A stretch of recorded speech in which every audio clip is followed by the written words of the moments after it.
કેમ છો વિદ્યાર્થી મિત્રો? મજામાં ટીચર. આજે આપણે ગણિતમાં એકમ 6 ચાલો શણગારીએ અંતર્ગત પ્રવૃત્તિ કરવાની છે. આજે આપણે 10ની માળા અને છૂટા મણકા દ્વારા પ્રવૃત્તિ કરવાની છે. જુઓ, રાજવી બેનની પાસે કેટલા જૂથ છે? રાજવી 10ના 3 જૂથ અને છૂટા મણકા 4 છે. અને નાયરાબેન જોડે 10ના 2 જૂથ અને છૂટા મણકા 3 છે. જુઓ, હવે આ 10ની એક માળા એટલે એને દશક કહેવાય. બધાએ ધ્યાનપૂર્વક સમજો. આ કેટલાની માળા છે? 10ની એક માળા એટલે એક દશક. સમજાવે ને? હા. અને છૂટા મણકા એને આપણે એકમ તરીકે ઓળખીશું. બરાબર ને? ચાલો, 10ની 2 માળા એટલે કેટલા દશક? 2. હા, ચલો, માળામાં મણકા કેટલા? તો 20. પણ 2 માળા એટલે કેટલા દશક? 10ની 2 માળા એટલે એને આપણે 2 દશક કહીશું. ચાલો, ખૂબ સરસ. ચાલો, હવે તમારે શું કરવાનું છે? એકમ ના મણકા ભેગા થાય અને દશક ભેગા થાય. બરાબર ને? હવે આપણે રાજવી અને નાયરાના મણકાને ભેગા કરીશું. બરાબર ને? ચાલો બેટા, તમારી પાસે કેટલા છૂટા મણકા છે? રાજવી બેન મૂકો. હંમેશા છૂટા મણકાને પહેલા ભેગા કરવાના. બોલો. 3. ચાલો, 4 અને 3 એટલે કેટલા એકમ થશે? 7. અને દશક કેટલા છે? દશક મૂકો અહીંયા. 1, 2, 3. અને નાયરા પાસે 2. તો હવે તમે જ કહો, કેટલા દશક અને કેટલા એકમ થયા? 57. અરે વાહ! ચાલો ગણી કાઢો બેટા. 10, 20, 30, 50, 50, 7, 57. 57. હવે આપણે તેની રકમ બનાવવાની છે. ચલો, રાજવી પાસે કેટલા મણકા હતા? 3. બનાવો. 3. દશકના ખાનામાં કેટલા આવશે? દશકના 3 દશક અને છૂટા એટલે 4 એકમ. ચાલો, હવે નાયરા પાસે જેટલા મણકા છે એટલી રકમ તમે બનાવો. 2 દશક 3 છૂટા. અરે વાહ ભાઈ! ચાલો, હવે બધા રકમ વાંચો તો. 34 વત્તા 23. કઈ રકમ બની ભાઈ? 34 વત્તા 23. ચાલો, હવે ગૌતમભાઈ તમારે સમજાવતું જવાનું અને દાખલો ગણવાનો છે. ચલો, મૂકતા જાઓ બેટા. 4 એકમ અને બરાબર છે બેટા, 3 એકમ. પહેલા આપણે કોનો સરવાળો કરીશું? એકમનો. તો કેટલા એકમ થયા? ગણી કાઢો. 4, 5, 6, 7. મોટા અક્ષરે લખજો બેટા. એકમની નીચે લખો સરસ અક્ષરે. રાજવી ઋષિ લખો.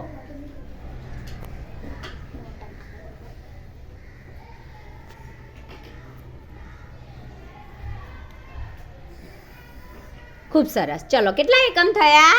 7 એકમ. હવે દશકનો સરવાળો કરતા જાઓ. 3 દશક 2 દશક 2 10ની માળા એટલે કેટલા થાય? આ બાજુ જ મૂકો બેટા. ચલો, કેટલા 10ના જૂથ થયા? 5. બોલવાનું બધાએ. હા, તો જ ખબર પડે કે તમે સમજ્યા કે નહીં. ખૂબ સરસ. મૂકો બેટા. 50, 57. ચલો, કઈ રકમ બની? 57. ચલો, રાજવી અને નાયરાના બધા જ મણકા ભેગા કરતા કેટલા મણકા થયા? હા ભાઈ, ખૂબ સરસ. ચાલો, હવે આપણે મણકા બદલી કાઢીએ. હવે આવી જાય હર્ષભાઈ અને આ બાજુથી ચલો ધ્રુવભાઈ તું આવી જા બેટા. ચલો, આમ પાછા મૂકી દો રકમ. છૂટા મણકાઈ મૂકી દો બેટા.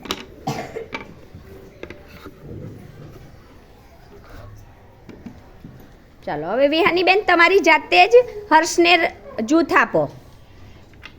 તું ધ્રુવનું જૂથ આપ બેટા. 2 બધાએ અહીં જોવાનું, બધાને પૂછીશ. ચાલો રેશમાએ આમાંથી આપો બેટા, છૂટા મણકા કેટલા આપશો? 3. હા આપી દો, એક જ કલરના આપો. ખૂબ સરસ. ચાલો બધાને હવે જોવાનું છે. આ બાજુ કોણ છે? હર્ષ. હર્ષ પાસે કેટલા જૂથ છે?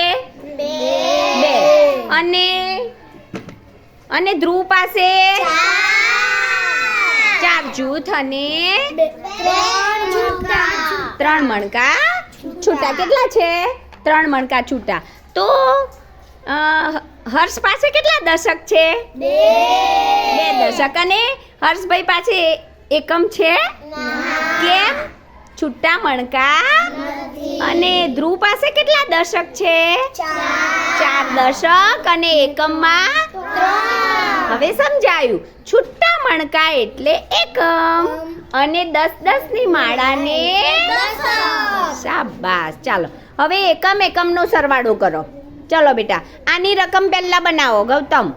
ચલો હર્ષની રકમ પહેલા બનાવો. તો બેટા હર્ષ પાસે કેટલા જૂથ છે? 2. હા, તમારે પહેલા અહીં રકમ બનાવવાની, આમાંથી અંક લઈને. 2 જૂથ. 2 દશક અને એકમ નથી એટલે 0.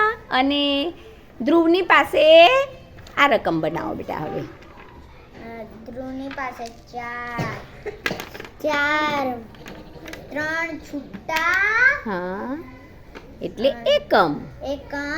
અને 4 દશક.